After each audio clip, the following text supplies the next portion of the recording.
Oke, saya lanjutkan. Yang selanjutnya adalah tentang teori motivasi lagi.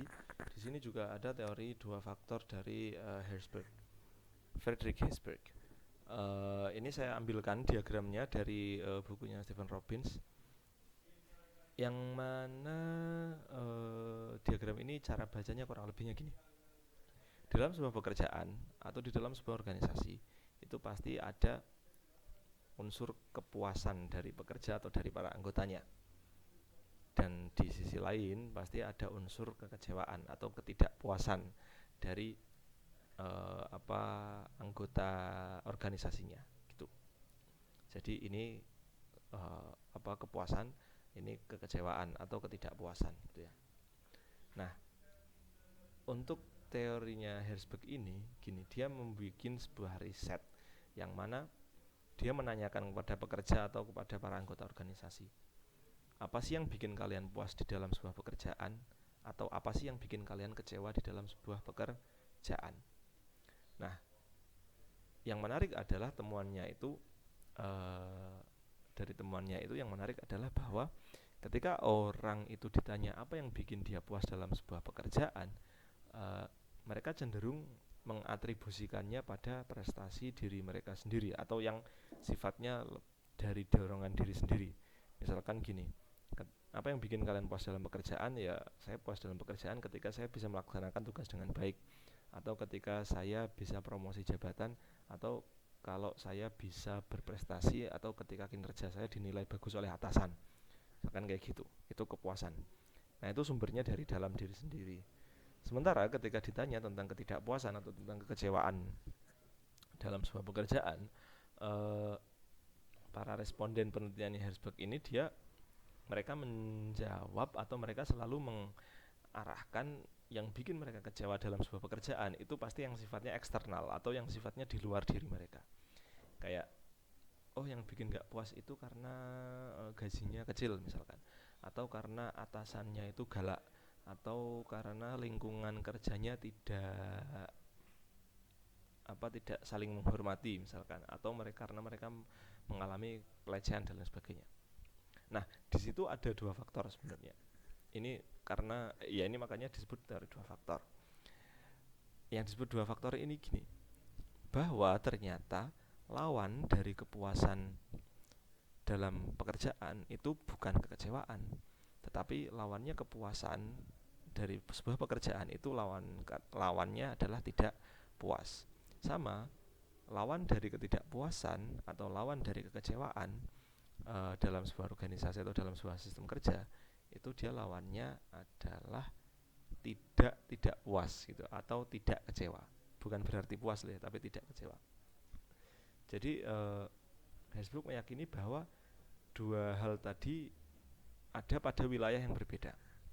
Hal yang kurang lebihnya gini deh, hal yang memuaskan para pekerja atau para anggota organisasi itulah yang disebut dengan motivasi. Sementara hal yang enggak bikin puas atau hal yang mengecewakan para eh, pekerja dalam sebuah organisasi atau dalam sebuah sistem kerja itu ya dia sebut dengan hygiene factor atau faktor higienis gitu.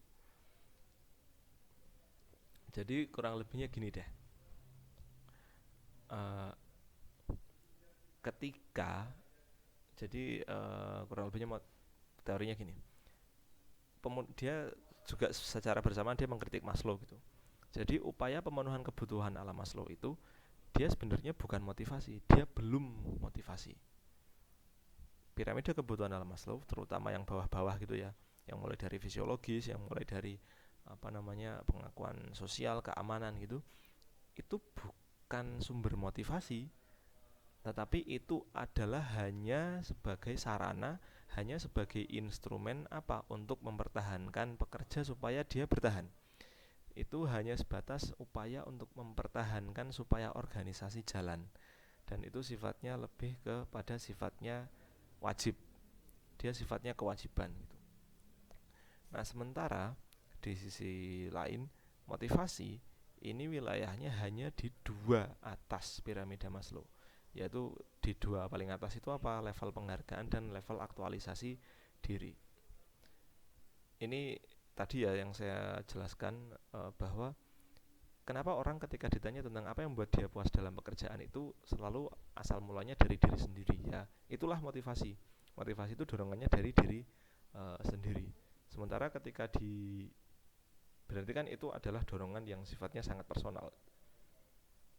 Ya motivasi itulah yang harus diolah. Makanya ketika misalkan para pekerja itu ditanya yang membuat kalian nggak suka sama pekerjaan apa? Oh karena gajinya kecil. Oh karena fasilitasnya jelek. Oh karena apa, pemimpinnya galak, bosnya galak dan lain sebagainya. Itu bukan merupakan bagian dari motivasi. Misalkan kalau gajinya dipenuhi, kalau bosnya nggak galak, kalau fasilitasnya terpenuhi, itu bukan motivasi atau tidak bisa disebut motivasi kalau bagi Herzberg. Karena apa? Karena itu ya hanya pemenuhan kebutuhan saja, dan itu pemenuhan kebutuhan yang sifatnya wajib dan sifatnya supaya bisa mempertahankan para pekerja, supaya mereka berjalan, supaya organisasinya jalan, atau supaya satu sistem pekerjaannya itu jalan gitu. Jadi itu antara level tentang pemenuhan hak dan kewajiban itu beda, sementara level motivasi itu juga beda lagi gitu.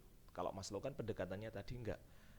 Kalau Maslow tadi yang di awal dia pendekatannya adalah uh, secara apa ya, asal kebutuhan ini tercapai gitu kan, ya harapannya orang akan termotivasi gitu untuk meraih level yang selanjutnya.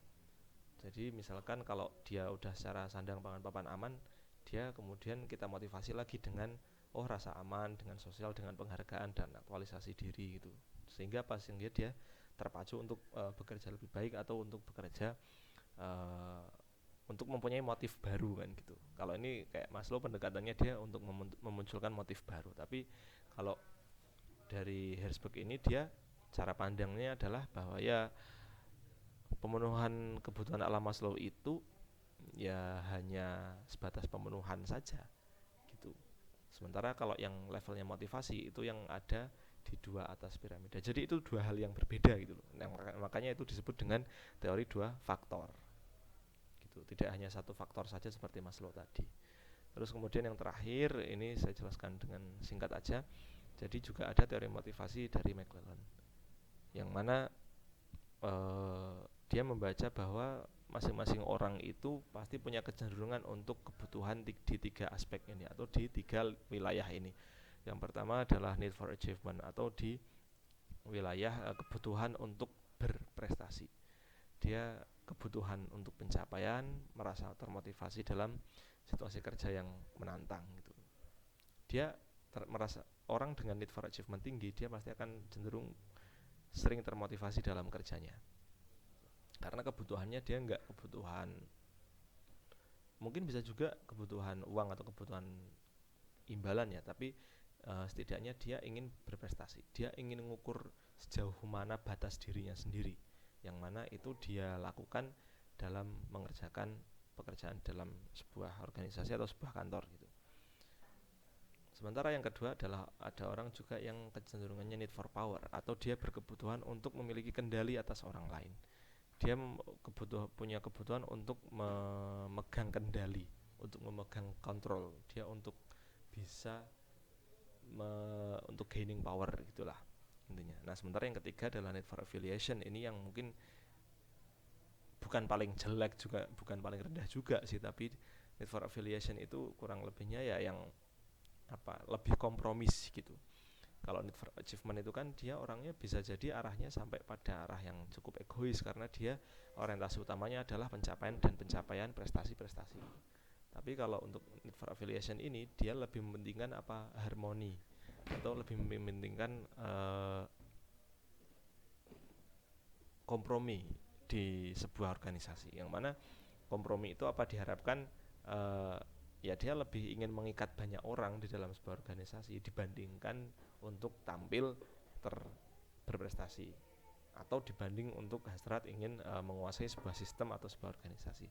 Nah, yang terakhir ini bukan ini tiga ini bukan berarti yang rendah, tinggi, tengah atau tinggi, bukan, tapi tiga ini hanya tiga tipikal yang berbeda, hanya tiga tipikal yang biasanya ada dalam sebuah organisasi. Oke, kurang lebihnya itu saja dari saya. Terima kasih sudah menyimak. Assalamualaikum warahmatullahi wabarakatuh.